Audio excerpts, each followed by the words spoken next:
turma, tudo bem? Sejam todos muito bem-vindos a mais um MD Ensino Cast. Hoje estamos eu e a Juliana, que vocês já estão cansados, inclusive nós estamos aqui com um projeto de vida Juliana, dos bastidores, depois a gente conta isso.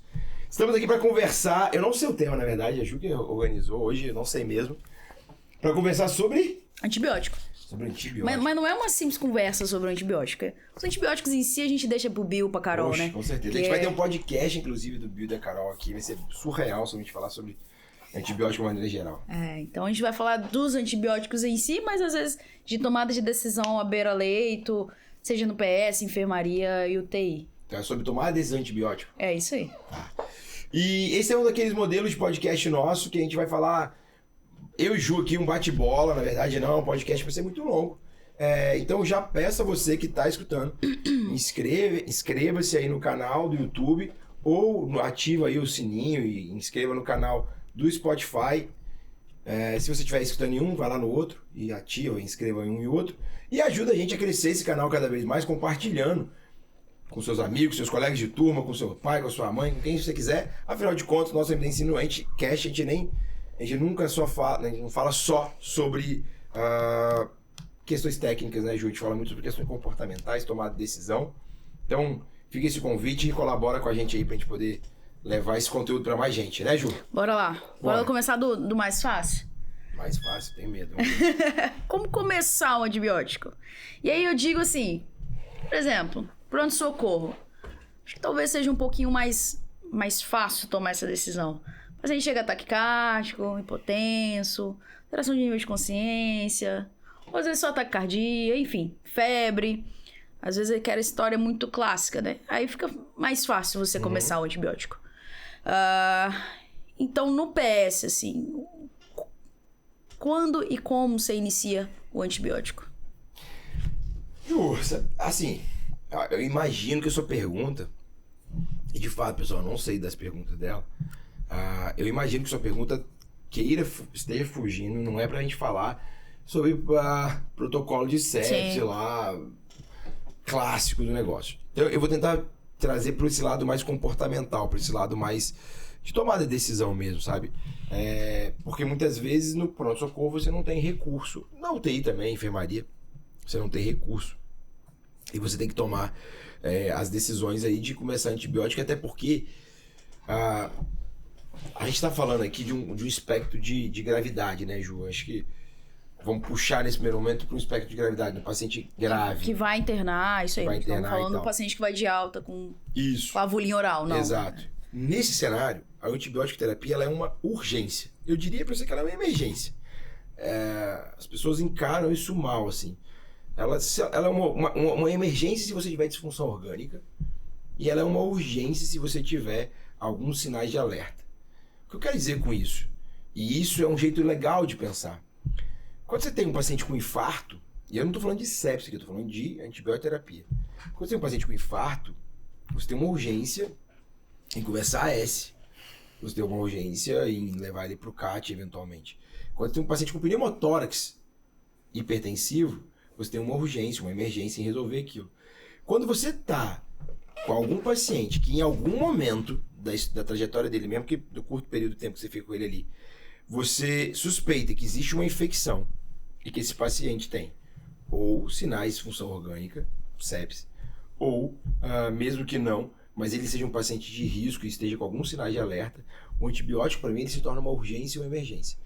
Ok, mas quando eu defino que este paciente é uma urgência, que esses sinais que eu estou enxergando, essa disfunção orgânica, esses sinais de alerta, dentro desse contexto clínico, é uma urgência para começar antibiótico ou não? Ou eu defino assim, a minha tomada de decisão. Bem, se você tem um foco infeccioso claro, não há de se discutir. Tem uma pneumonia, uma consolidação, obviamente que eu tenho que tratar com antibiótico. Agora, poxa, se eu não consigo... Só que aqui que tá. Isso é o que o livro ensina, é o que a gente ensina nas aulas. Mas existem duas situações, Ju, que isso não é verdade. Que é o dia a dia. A primeira delas eu não tenho recurso, que eu acho que essa é uma realidade nossa, eu não tenho recurso para ter certeza que existe um foco infeccioso. O que quer dizer? Cara, não tenho raio-x no meu pronto-socorro, na minha UPA. Raio-x foi muito mal tirado não comprovou para mim que não tem como fazer um exame de urina, não tem como coletar uma hemocultura, não tem como nem avaliar muito bem disfunção orgânica, por exemplo. Então, nesse contexto, assim como num contexto em que, como é que eu vou te dizer isso? Em que o foco, por mais que eu tenha recurso, o foco, ele não está muito claro, mas eu tenho, de novo, disfunção orgânica ou sinais de alerta. Esses dois contextos em que o foco não está muito claro e eu tenho disfunção orgânica e sinais de alerta, ou que eu tenho baixa capacidade de recurso para tomar a decisão de qual foco infeccioso existe, de presumir um foco infeccioso, e eu tenho sinais de disfunção orgânica e sinais de alerta, eu falo que a gente tem que inverter o ônus da prova. Ao invés de ter que provar que eu não preciso usar antibiótico, eu preciso... Deixa eu melhorar a frase. Ao invés de ter que provar, eu começo o antibiótico, vou deixar de forma prática. Eu começo o antibiótico, eu tenho uma emergência e urgência. E eu não consegui provar que aquilo não é uma infecção. O erro para mim tá quando você tem condição de provar que não é uma infecção e ainda assim você coloca o antibiótico. Então, quando começar o antibiótico, quando você tem uma infecção clara e cristalina, um foco infeccioso claro e cristalino, consolidação pulmonar. Caso mais clássico, um abscesso hepático. Então, nesse caso, e tenho, obviamente, amidalite que seja. Vamos puxar para ficha verde. Uma amidalite clara, vou lá, vejo placas e tudo mais, blá blá blá, febre alta. Ou seja, tem um foco claro. E aí, trazendo para o contexto do paciente grave, se eu tenho um foco claro, tem sinais de alerta ou sinal de disfunção orgânica, esse paciente merece antibiótico. Agora, se eu não tenho foco claro e eu não tenho condição de excluir infecção ou de achar outros diagnósticos, e eu tenho disfunção orgânica ou sinais de alerta, eu trato.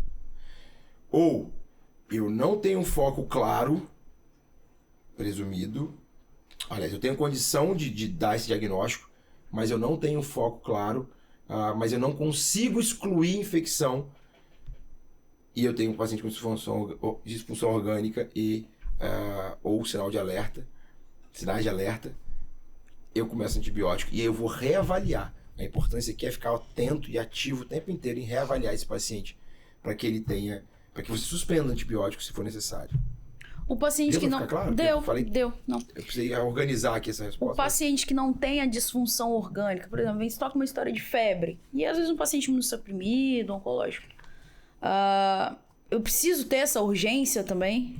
Aí que tá, legal você falar isso, porque assim, o que é sinais de alerta? Eu poderia falar pra você que é o sinais de Por Mills. exemplo, Mills, Eu poderia falar pra você que é o sinal de Mills. Mas eu quero ser mais amplo do que isso. Porque você acabou de citar agora um cenário de maior amplitude. Por exemplo, eu tenho uma febre, que não necessariamente pelo Mills ele vai dar um Mills alto. Mills é, para quem, um score de alerta, que avalia taquicardia, frequência cardíaca, frequência respiratória, saturação, pressão e temperatura. E aí pode ser modificado ou não, e colocar alguns outros achados aí dentro dele, mas enfim, basicamente são esses. Passar para a turma que não sabe exatamente o que é Mills e quem não tem esse conhecimento. Então, eu poderia falar, Mills, mas cara, olha só, você acabou de citar um bom exemplo, foi ótimo sua pontuação. Eu tenho uma febre num paciente imunossuprimido. Isso não é um sinal de alerta? Isso não torna para você uma urgência em ou buscar um diagnóstico, confirmar o meu diagnóstico de foco infeccioso, e se eu não conseguir confirmar, se eu não conseguir excluir, nesse momento tem que fazer antibiótico. E eu entendo assim. Pode ser que a gente possa debater com alguns outros colegas aí que pensam um pouco diferente. Mas nesse cenário, eu falei, eu tenho que excluir, e o survival in sepsis fala isso, né? Uhum. E eu tô falando de sepsis, eu nem tô falando de sepsis, eu tenho uma febre num paciente imunossuprimido, isso é um sinal de alerta para mim. Uhum. Se eu falo, poxa, essa é uma febre no imunossuprimido, mas é porque é uma necrose tumoral. Poxa, eu não preciso fazer antibiótico. Não é o caso de antibiótico. Não consigo chegar nesse diagnóstico, seja porque eu não tenho recurso, seja porque eu não tenho tempo. Mas também não tenho um foco presumido e não tenho outra hipótese, nesse paciente para mim é um sinal de alerta, eu deveria começar antibiótico. Legal. Isso a gente tá falando mais para pronto-socorro, aquele primeiro atendimento ali. E aí, quando a gente vai para UTI, que a gente já tem um pouco mais de recurso, normalmente o paciente chega com algumas informações a mais, que às vezes o plantonista lá do pronto-socorro não tinha, às vezes a decisão pode se tornar um pouco mais até difícil, né? Inclusive para retirar o antibiótico, inclusive para quando iniciar também. Justo. Então, às vezes o paciente já está mais internado há mais tempo, às vezes por outro motivo não infeccioso, e começa a PCA relevar, leucocitose, alguma alteração de pressão, ou algumas febres, que a gente sabe que não necessariamente febre nesse contexto vai ser infecção. E aí, como que a gente toma essa decisão de iniciar o antibiótico no paciente que já está internado há mais tempo? Eu acho que a lógica não muda, Ju. Honestamente, eu acho que a lógica não muda. Tem que ter foco infeccioso. Se eu não tenho, eu preciso olhar para os recursos. Mas eu tenho mais recurso agora. E aí, dentro desse recurso, se eu tenho disfunção orgânica, sinais de alerta, e eu não consigo excluir que isso seja infecção, não consigo dar um outro diagnóstico para ele, eu acho que você deve começar antibiótico. Porém, existe um recurso nesse cenário da UTI, por exemplo, nesse cenário que a gente descreveu, que ele é muito importante. E ele cabe em qualquer UTI, que é o recurso do tempo. O seu tempo para com o paciente, o seu tempo médico, de equipe multidisciplinar, para com o paciente, ele é muito maior do que, por exemplo, o cara do PS, que é o colega do PS. Então, o seu recurso tempo, ele pode, mesmo numa situação de alerta, como você está do lado, desde que ele não tenha disfunção orgânica, você pode ganhar tempo buscando esse diagnóstico alternativo. Nem que seja coletando uma história melhor, nem que seja sentando ao lado do paciente, fazendo algumas medidas. Vou controlar a febre aqui, vou controlar a dor, vou ver se o cara está com dor, vou investigar com mais tempo. Por quê? Porque eu tenho segurança que se qualquer coisa piorar, e o que é piorar? Principalmente se ele agregar disfunção orgânica em algum momento, fazer uma hipotensão, por exemplo, chocar ou fazer uma disfunção renal, por exemplo, eu estou totalmente do lado. Veja, eu não estou falando para ninguém atrasar, mas eu estou falando num cenário em que eu não tenho foco infeccioso claro e eu tenho sinais de alerta e eu tenho tempo para poder investigar e, acima de tudo, tempo para ficar do lado do meu doente para eu ver se alguma coisa acontecer, eu tenho uma ação muito rápida que é justamente manejar a emergência, que é tratar o antibiótico, que é fazer o antibiótico. Eu acho que a UTI, o grande detalhe aqui é o recurso tempo.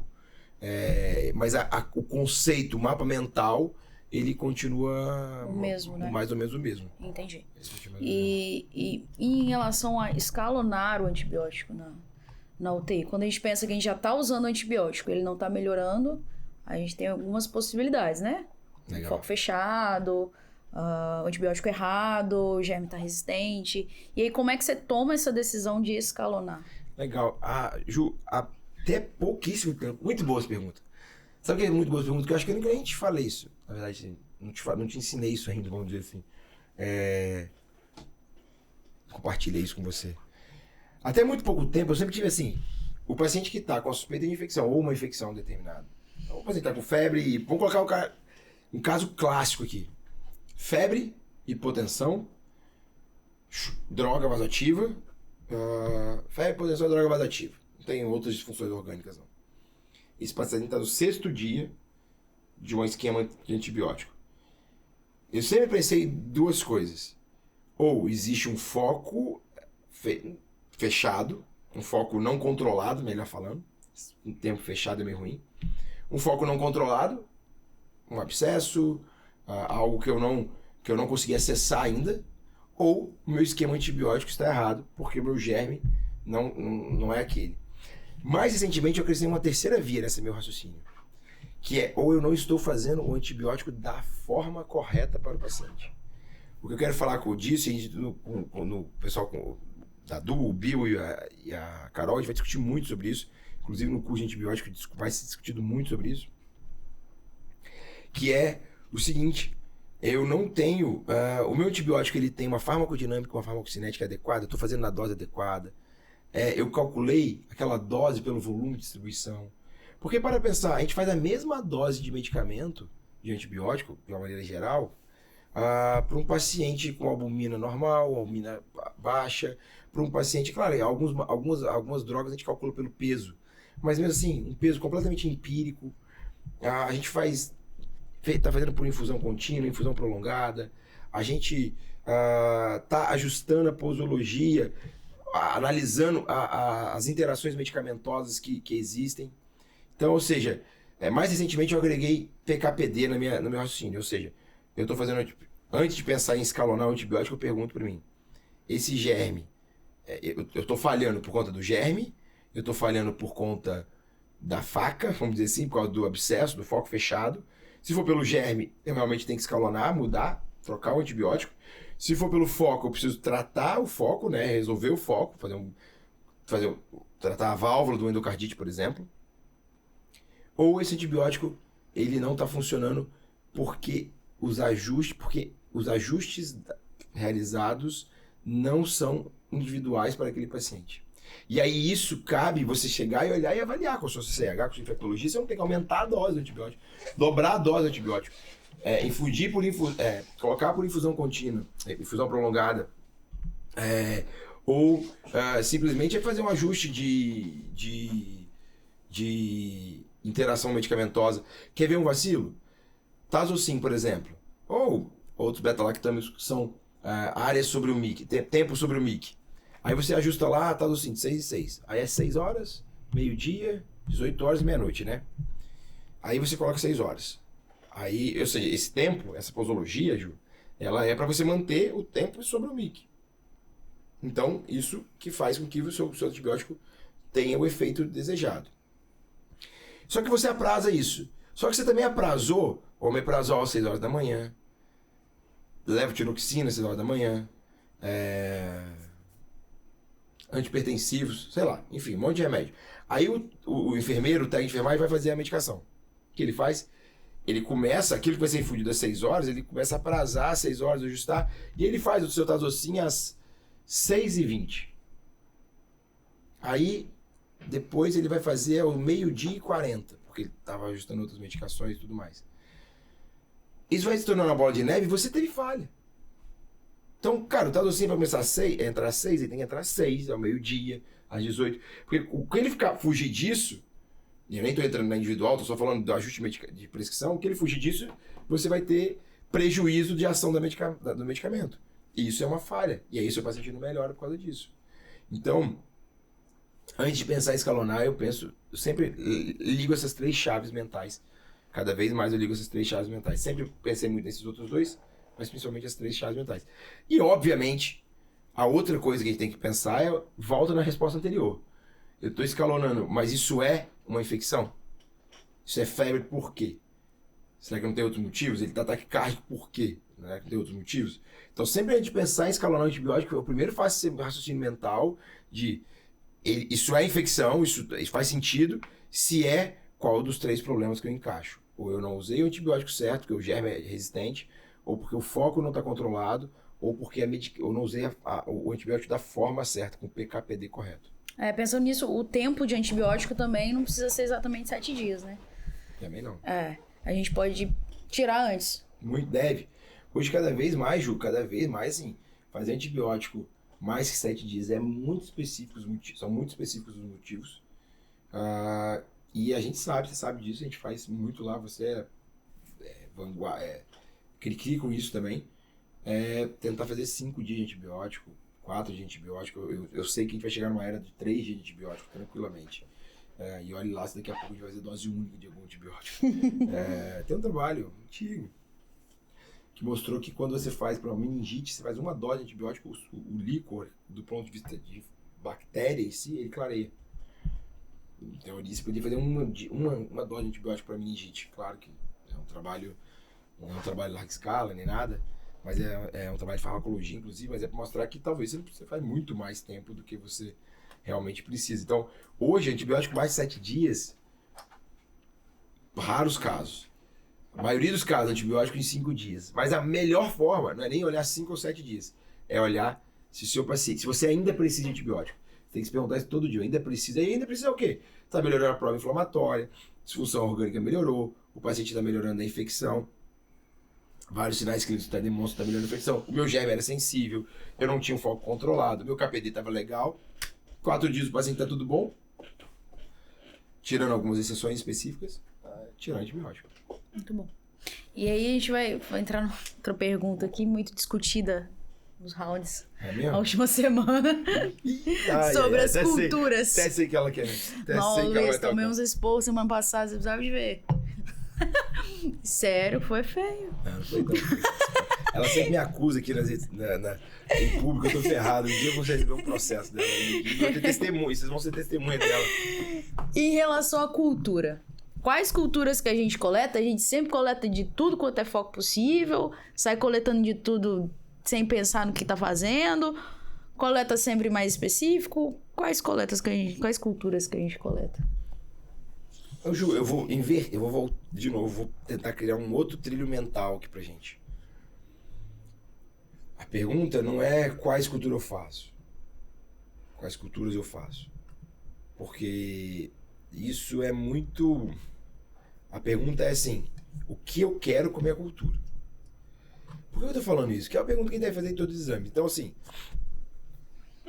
vamos voltar à nossa pergunta inicial, que foi muito bom de construir essa trilha do que você escreveu, do jeito que você escreveu. Eu tenho um foco muito claro e cristalino, então, eu tenho a pneumonia.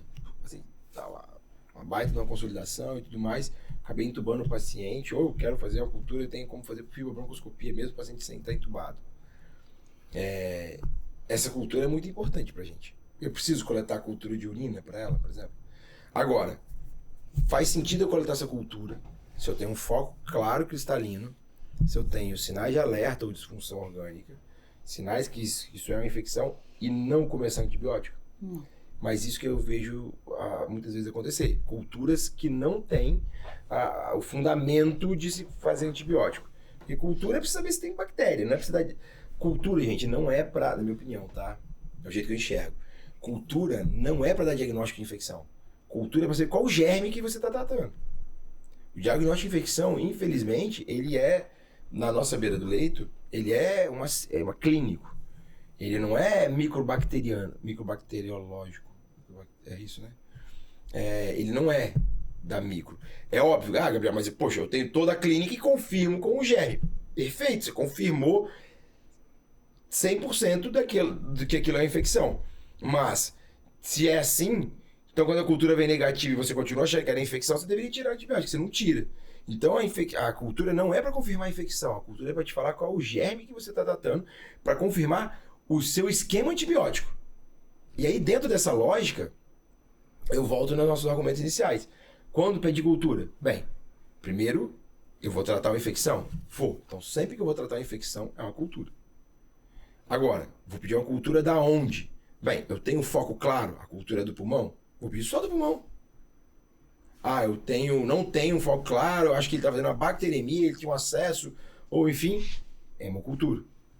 Eu acho que é infecção urinária. Poxa, Gabriel, mas eu não tenho um foco claro. A gente entra naquela segunda parte nossa da resposta. Por isso que eu adorei a trilha que você fez. Tá de parabéns.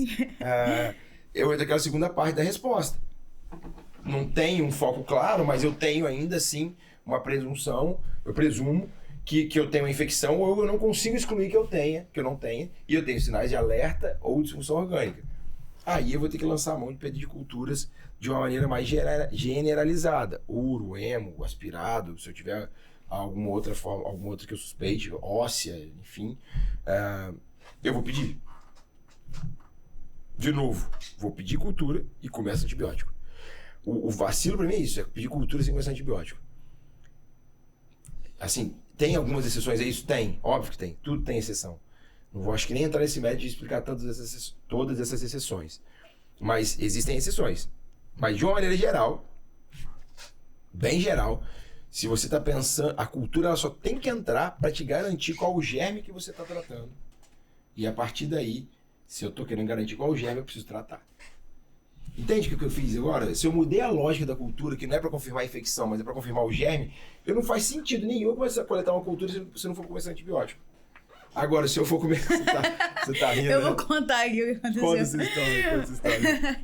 Estava com um paciente neurocrítico, já é uma internação um pouco mais prolongada, com bastante secreção purulenta saindo pelo tubo. Bastante. Muita? Muito. Pus. Com odor, inclusive. Cheiro forte e tudo. De início a gente falou, não, Vamos só olhar, o paciente tá bem, tá estável. Aí no segundo dia já foi ficando mais incomodada. No terceiro dia fiz, olha, não dá mais, tem muita secreção saindo.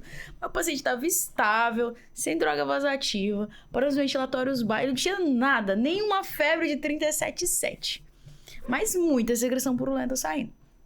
E aí a residente foi lá e optou por coletar uma cultura de aspirado sem iniciar antibiótico. A residente, no caso, é a Juliana. Mas foi raro, tá? Foi raro. Foi só um deslize, Luiz. Ela não faz isso, não. Foi raro isso.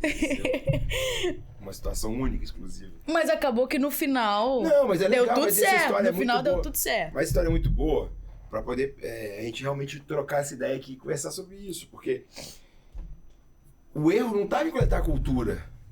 O erro estava em... Não é erro, mas assim, a questão que a gente discutiu estava em você ter um sinal de alerta, ter um foco presumido. Por que o sinal de alerta ali no caso? Porque o paciente estava muito secretivo, fazia rolha, ventilava mal por causa disso. Você tinha o sinal de alerta, você tinha um foco presumível, que era traqueobronquite ou até pneumonia. Você tinha clinicamente dados que faziam isso. Se você coletou essa cultura, o que eu quero dizer é, se você opta por tratar essa traqueobronquite, que no caso, talvez estava certo, tratar de fato, a gente pode entrar no outro mérito, depois discutir se trata bronquite ou não. A gente até discutiu isso lá no nosso grupo da MD Ensino na Prática, no Telegram. Quem estiver lá ainda faz a roupa de entrar, porque é muito legal. Se você começou a cultura, se você viu tudo isso, coletou a cultura, a ideia era começar antibiótico. Porque, de novo, a cultura não é para te provar que ela tem infecção, a cultura é para te provar qual o germe que você está tratando. Que existia uma infecção ali, a gente sabia. Tanto que a cultura veio positiva depois, a gente tratou. Tratou depois da cultura só, aí é que estava o equívoco. Porque, na verdade, a gente deveria ter tratado desde o seu início, desde a hora que a gente desconfiou que era uma infecção e que coletou culturas. Poderia se desconfiar que é uma infecção e não coletar cultura e não tratar? Poderia. Porque traqueobronquite tem muito questionamento se você trata ou não trata, tal.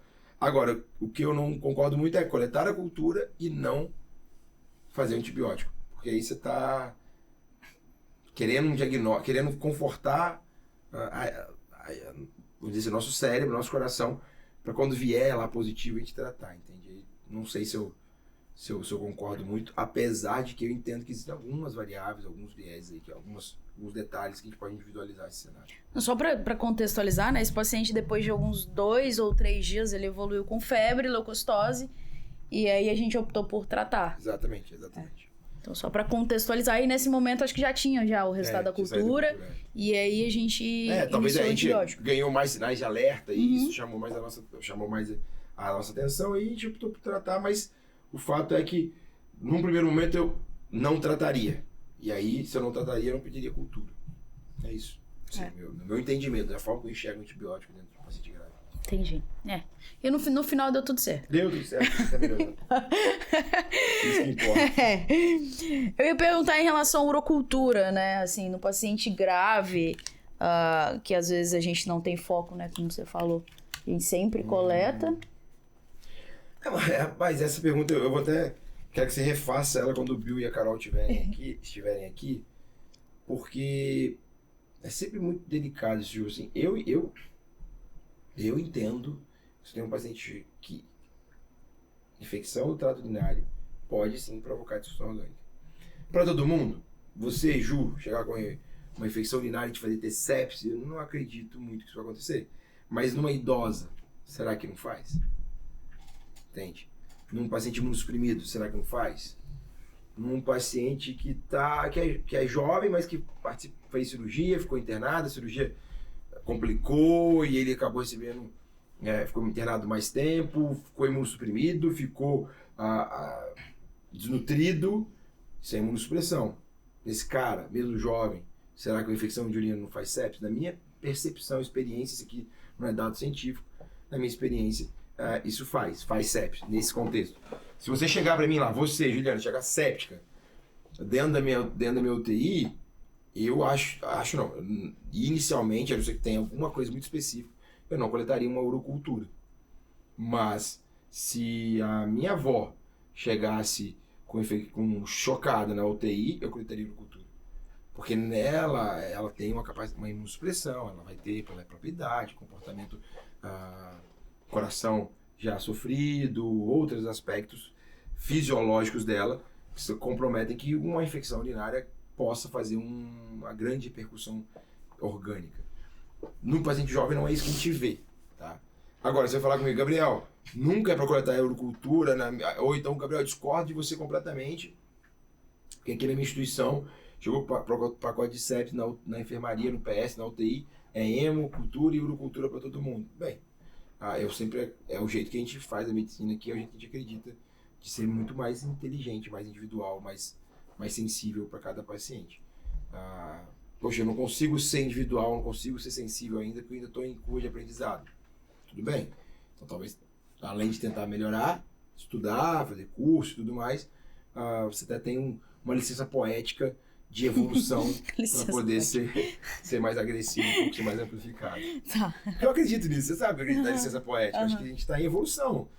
Tem coisas que eu faço que talvez o Gabriel de daqui a 5 anos não faça, porque ele evoluiu, tanto do ponto de vista científico, de experiência, mas hoje eu tenho a licença poética para ter alguns tipos de conduta ainda que são medíocres.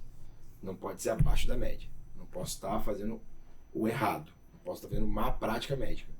Mas eu acredito que a evolução, que você exista ainda em alguns aspectos, nós médicos, cada um na sua faixa etária, na sua etapa de carreira, possa ter caminhos que não necessariamente são os melhores. Tá.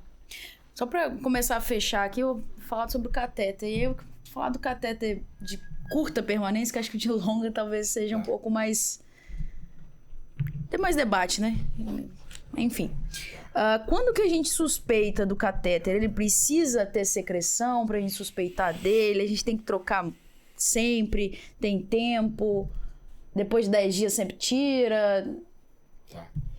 Tá. Primeiro, não tem tempo pra tirar. Depois de 10 dias nem nada. Tem você saber, mesmo assim, não é pra tirar assim, você saber o seu tempo até a infecção. Quer dizer isso, por exemplo, na nossa UTI o tempo até a infecção são 10 dias. Então eu sei que na mediana, os pacientes que infectam o catéter na nossa UTI, eles têm 10 dias de uso de catéter. Eles vão ter 10 dias de uso de catéter. Isso é importante por quê? Porque se eu sei que é isso, eu tenho um grande objetivo, que não é substituir ele com 10 dias. As pessoas interpretam errado esse dado.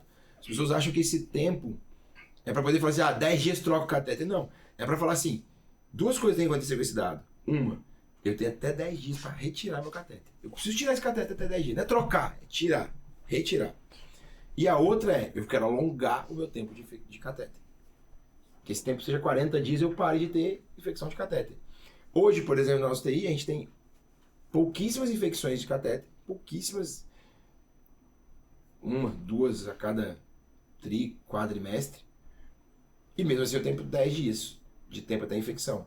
Por quê? Porque eu atuo mais na primeira, você sabe muito bem, de tirar catéter antes de 10 dias, o mais rápido possível. A gente tira catéter com o paciente com nora muitas vezes ainda. Então, a gente usa esse dado. Outro dado, mas não, Gabriel, eu não sou tão agressivo quanto você. Então você tem que ser agressivo em conseguir aumentar o seu tempo até a infecção. Então o primeiro ponto é isso. Não existe um tempo para você retirar catéter. Tem 10 dias eu vou tirar. Não.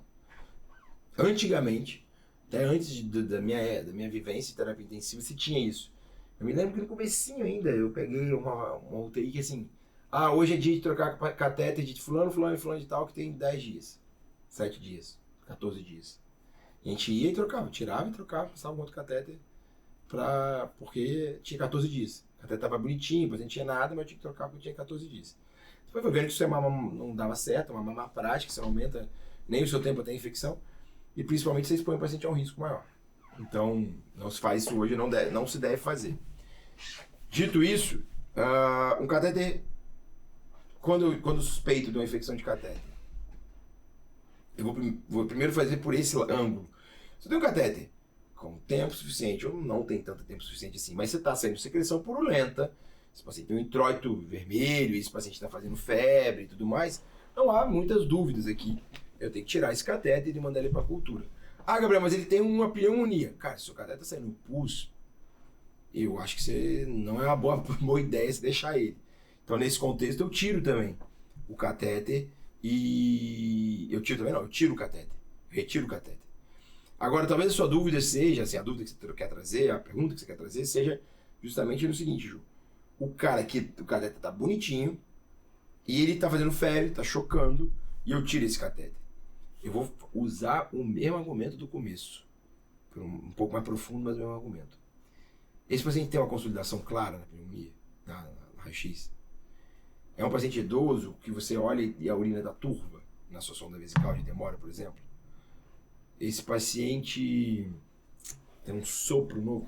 Sopro não, porque se o sopro tivesse, vai tirar o catéter também. Mas esse paciente tem uma escara infectada. Se a resposta for, eu tenho um outro foco claro e o meu catéter tá bonitinho, eu tolero. Começo o tratamento para aquele foco e avalio. Se ele continua ruim, grave, ou piorando, ou fazendo febre, mas eu vou reacessar esse catéter. Agora, se eu não tenho um foco muito claro, e aqui eu tô falando um foco muito claro, tá, Ju? Não diz, eu acho que é pneumonia, não vou tirar esse catéter. Não, é pneumonia, você não tem dúvida que é pneumonia. Então eu não tenho um foco muito claro e eu tenho um catéter venoso profundo. Se é com 2 ou 3 ou 4 ou 5 dias, se eu não tenho um foco muito claro e meu paciente está fazendo sinais de infecção, piorando, evoluindo com disfunção orgânica ou sinais de infecção, ou sinais de alerta, eu recomendo retirar o catéter e mandar ir para material para cultura e começar antibiótico. Aqui cabe um negócio legal, tá, sobre a questão da cultura. Eu preciso mandar para cultura? Depende. Se você acha que ele está tendo febre por uma infecção só do catéter, do biofilme, tem lá um biofilme que ele está fazendo ele fazer febre, ficar um pouco inflamado, eu tirei o catéter e isso é um ato. Eu não necessariamente preciso começar antibiótico. Eu preciso começar antibiótico para infecção de corrente sanguínea relacionada a catéter. Se eu tenho só a infecção do catéter, eu não preciso começar antibiótico, eu preciso controlar o foco, preciso tirar. Então, nesse contexto, talvez nem precisasse pedir cultura, porque o seu ato já fez. Entende? Então, se o meu ato é tirar o catéter, porque eu acho que é só a infecção de catéter, por exemplo, se eu estou vendo febre, tá com catéter, quer ver um exemplo claro disso? O catéter periférico. Se o meu ato é só tirar o catéter, e eu estou resolvendo, eu não vou começar antibiótico, eu não coleto cultura aqui. Agora, se eu acho que eu tenho uma infecção de corrente sanguínea associada ao dispositivo, eu tiro o catéter, coleto culturas, começo a antibiótico terapia. Deu pra pegar tudo? Uhum. Não, isso periférico acontece, a gente viu muito na enfermaria. O paciente tá bem, fez uma febre, do nada, assim. Esquisito. Aí no outro dia, febre de novo e o paciente bem. Pode olhar que ele vai ter flebite, com certeza. Exato. Às vezes é só trocar o acesso que resolve. Aí você não coleta cultura. É. Aí no catéter profundo a gente quer coletar, mas na verdade ele tá em contato com o sangue do mesmo jeito que o outro. É a mesma coisa, só numa veia mais calibrosa. Medicina é fácil, a gente complica. E quando que coleta cultura? Quando coleta cultura? Quando eu suspeito de infecção de corrente sanguínea. E tem um catéter profundo associado. E aí sempre coleta da ponta também. Aí sempre coleta da ponta também. Do sangue do catéter da ponta. Do sangue da ponta. Show. Pareada. Ficou bom esse esqueminha do catéter? Não, deu pra entender. Pelo menos assim. Não sei se eu tô enviesada. Quer repetir? Não. Se a gente tiver dúvida, mas a gente faz isso no corte disso. Depois a gente coloca, eu desenho um fluxograma, o Luiz coloca aqui. Agora que ele tá aprendendo a fazer edição profundamente aí, ele coloca aqui. Fechou. Fechou? Fechou. Mais alguma coisa? Não. Ou podemos Não. concluir? Porque a gente já fez uma promessa que não seria muito longo esse, né, Luiz? Mas a segunda promessa é que o Bill e a Carol vão vir e a gente vai... Excelente, Ju, excelente. A segunda promessa é essa. A segunda promessa quente é que a gente já gravou o primeiro módulo, vai gravar o segundo. E assim, vocês não estão preparados, acho não, hein? Porque o negócio é muito, muito, muito massa. A gente vai fazer um curso de antibiótico, eu não vou contar muito spoiler, mas assim, além de ter uma alta carga de conhecimento teórico prático, vai ter ferramentas para te ajudar a tomar decisão, vai ter mentoria, vai ser uma coisa assim... Não existe. A gente pesquisou um curso para poder pensar, para fazer um que não existia, e a gente desenvolveu, eu em especial junto com a Carol, desenvolvemos um curso assim, surreal. Então, esse podcast hoje já faz parte dessa trilha. O curso ainda não tem data para liberar, para ser lançado. Provavelmente vai ser lançado em janeiro, para ter ideia do tamanho da qualidade que a gente quer trazer. O Luiz já tá fazendo as edições, né, Luiz? Tá ficando muito legal aí. É, eu que fico aqui, eu não aguento mais ouvir a voz do Bill. É. Você não tá entendendo? A gente fez um negócio muito... Vai fazer um negócio muito legal, vai ser muito completo. Vai ser uma coisa assim, vai ser um apoio de antibiótico que ninguém nunca teve, que a gente não achou no Brasil, pelo menos. Legal. Fechou? Quem tiver interesse, já quem vai escutando já tiver interesse, manda mensagem lá no direct do Instagram ou no direct nosso lá do Telegram, que a gente já vai separar o nome pra dar um benefício aí. O Residente vai ter? Não, Tem que ser de graça pro Residente. Pô, pra você, talvez. Talvez, né, Luiz? Vai depender, mas depender do apoio que ela dá. Fechou? Fechou. Fechou então. Pessoal, muito obrigado. Não se esqueçam de se inscrever nas nossas redes sociais, @MD Ensino no Instagram, MD Ensino no YouTube. mdensino.com é uma plataforma que a gente está reformulando ela tá ativa, tá usada, tá sendo... tem tudo lá, mas lá dentro vai ter o nosso queridíssimo MD Plus, que também é outro que está chegando aí, ainda não vamos falar sobre ele hoje. Os nossos cursos e uma área totalmente gratuita, uma área totalmente aberta, que é o nosso MD Ensino Journal, que a gente é uma curadoria que a gente faz de artigos, compartilha, comenta com vocês. Muito bacana, muito sucesso. E ainda nosso canal aqui do Spotify é MD Ensino Cast, tudo separado. MD separado, Ensino separado, Cast. Você não falou o nome do Telegram. MD Ensino na Prática, Falou? não? Acho que falei. Não falou, não. Procura no Telegram lá, MD Ensino na Prática. Fechou? Fechou. Fechou, Luizão? Abraço, pessoal. Valeu. Beijo. Foi ótimo. Gostei.